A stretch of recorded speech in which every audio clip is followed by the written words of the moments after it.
Doutor, a gente gostaria de agradecer por o senhor ceder um pouquinho do seu tempo. E a gente vai começar fazendo algumas perguntinhas, é uma entrevista rápida.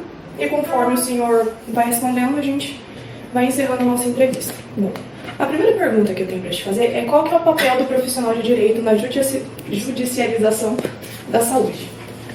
O papel do profissional de direito é fundamental nesse tipo de demanda. Primeiro, pela questão óbvia de que, como regra, a pretensão relacionada ao direito da saúde vai chegar até o judiciário por meio de um advogado, defensor público, que vai fazer vai deduzir essa pretensão em juízo. Mas além dessa questão formal de ius postulante, nós temos a questão mais importante e que daí surge a importância e a principal função do profissional do direito, que se relaciona a como ele vai traduzir um problema médico, né, um problema de saúde, em termos jurídicos. Então, é essencial que o profissional do direito que atua, ele seja capaz de demonstrar, em termos jurídicos, por exemplo, por que aquele tratamento é necessário, quais são as características daquele medicamento ou tratamento, por que o tratamento que o SUS fornece não é eficaz, no caso do seu cliente, e também a questão da hipossuficiência do paciente para arcar com os custos daquele tratamento. Nem sempre isso é necessário, mas quando nós estamos falando de medicamentos não incorporados, também há a exigência da demonstração de que a pessoa ela não pode por si só arcar com aquele gasto. Então a função é essencial, tanto na posição de autor, mas também na posição de defesa dos entes federativos, que normalmente estão ali no polo passivo, né? Então daí o procurador do município, do estado, da União, ele também tem o papel de contrapor os argumentos, né, que são apresentados em relação àquela pretensão, e se for o caso, demonstrar que há outras alternativas dentro do SUS, ou que aquele medicamento não é eficaz. Então, de maneira geral, a função do profissional de direito é de extrema importância nessa questão da judicialização da saúde. Senhor, eu fiz uma pesquisa sobre a judicialização da saúde e vem tendo uma crescente muito grande dos casos, né, que estão levando para o tribunal, cada vez mais. Eu vi que um dos principais problemas que está acontecendo com isso é que às vezes no SUS as pessoas não conseguem aquilo que querem e já querem entrar com um processo judicial. Só que, pelo que eu vi, isso acaba acarretando num problema muito grande. Essas pessoas que entram no tribunal acabam, às vezes, conseguindo o que desejam, só que acaba gerando um problema porque aquelas pessoas que não conseguem ter acesso à justiça tão facilmente, que estão na espera do SUS. As pessoas acabam cortando uma fila. Queria saber se o senhor consegue ver alguma forma de resolver esse problema, que vem crescendo muito. Esse é um dos problemas da judicialização. A preocupação que há, porque o SUS ele tem como princípio a universalidade. Então as ações do SUS elas têm que ser voltadas para atender de forma indistinta as pessoas. A judicialização, quando ela é feita de forma por demandas individuais, ela tem esse problema, é difícil controlar. Quando se trata de questão de fila, isso a jurisprudência ela vai evoluindo conforme os problemas vão aparecendo. Então, em relação à fila, isso já tem posicionamento no sentido de que sejam obedecidas filas, mas de qualquer forma há sim esse problema de acesso à saúde, o acesso à tutela do direito à saúde, no sentido de que talvez quem tem um pouco mais de condição ou de conhecimento, ele tem acesso a um advogado, ele consegue ir à defensoria e consegue efetivar o seu direito à saúde de alguma forma, e muitas vezes em detrimento de alguém que é tão carente que não tem nem esse acesso. Então essa é uma preocupação que o judiciário tem. Alguma coisa já evoluiu. Na época da pandemia, inclusive, acho que foi um momento que induziu também uma melhora nesse aspecto, porque se discutiu muito, por exemplo, acesso a leito de UTI, né? No momento que todo mundo precisava. E como que você iria escolher determinada pessoa por ação judicial e deixar outra pessoa que talvez por critério médico precisasse mais. Então, esse momento da pandemia acho que foi bem importante para a evolução no sentido de atender critérios médicos também, né? E verificação da existência de filas. Por exemplo, o transplante é algo que tem fila, não tem como se dispensar isso. O atendimento médico também. Então, isso não é um elemento que não dá para dizer que não exista algum pretendimento, mas hoje em dia eu creio que o judiciário está mais atento para que não seja cometido injustiças nesse aspecto. Mas é um grande desafio, de qualquer forma, para a judicialização.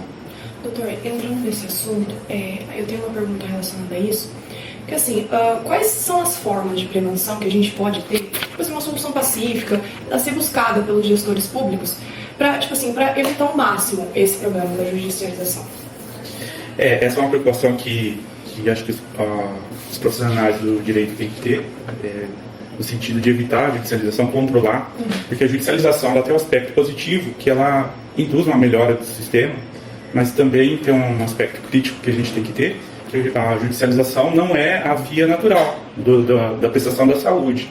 E a intervenção do judiciário pode criar problemas quanto à administração, planejamento da saúde, os gastos na saúde. Então é importante que se evite ao máximo a judicialização. Em relação à prevenção de litígios, algumas medidas têm que ser estimuladas. A primeira dela que eu vejo muito na prática seria começando pela própria capacitação e orientação dos profissionais que atuam no SUS.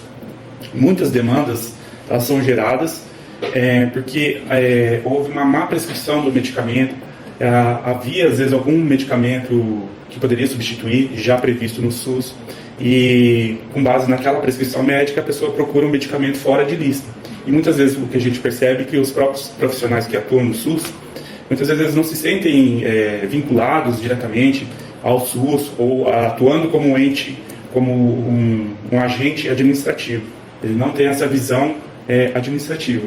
E às vezes ele vai mais por uma preferência pessoal, às vezes ele atende no seu consultório particular e prescreve aquela marca, uma marca específica de medicamento e que não é disponível no SUS, mas que tem outro medicamento igual, mas não de marca. Ele tem um genérico, tem algum outro medicamento que pudesse substituir, mas por uma preferência profissional pessoal, ele já indica uma medicação sem antes tentar aquela que está disponível no SUS.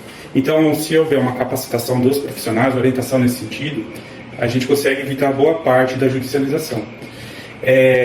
Além disso, a própria visão da administração de talvez criar mecanismos que permitam aqueles casos específicos em que a medicação que é incorporada ela é insuficiente, que houvesse mecanismos que permitissem, às vezes, a análise de uma dispensação excepcional, sem necessidade da intervenção judicial.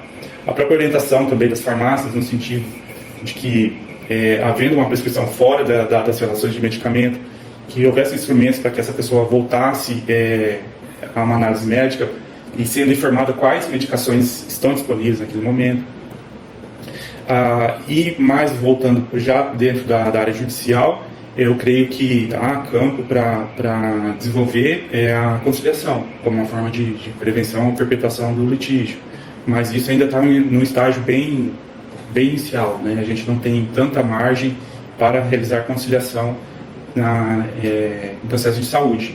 Mas já há iniciativas nesse sentido e conversas, né, com os entes para que possa se evoluir nessa linha de solução dos conflitos. Qual é a visão do senhor sobre o papel do Poder Judiciário na resolução de casos da judiação da saúde? Como eu disse, ele tem duas vertentes. Tem um lado positivo, quando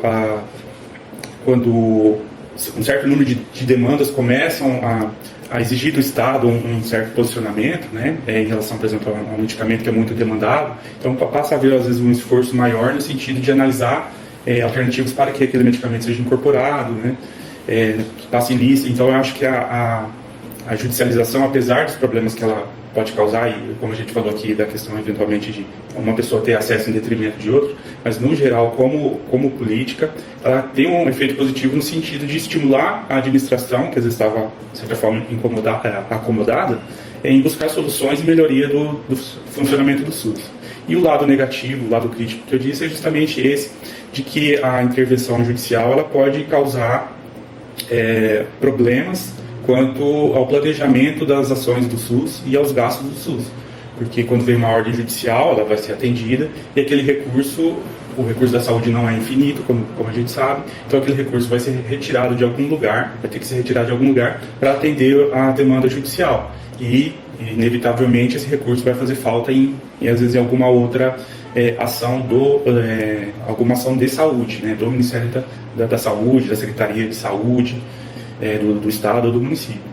Então a gente também sempre tem que ter em mente isso, de que a intervenção judicial ela deve ser mínima, a fim de que não vá atrapalhar o normal andamento, né, e que o serviço de saúde possa ser o mais acessível e mais universal possível.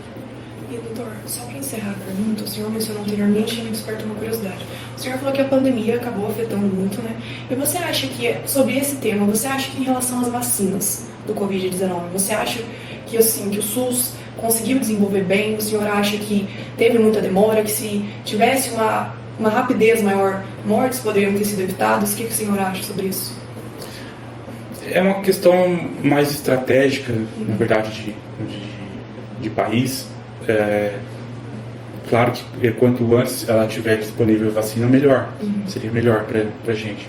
Mas é o desafio, na verdade, da tecnologia, né? Acho que países que investiam em tecnologia conseguiram lidar melhor com essa questão. E o Brasil, por não ter uma tecnologia própria, não ter instrumentos próprios, por uma questão até de demanda e carência de insumos, acaba ficando prejudicado. Mas, de qualquer forma, eu creio que a resposta acabou vindo e acabou sendo muito positiva, né?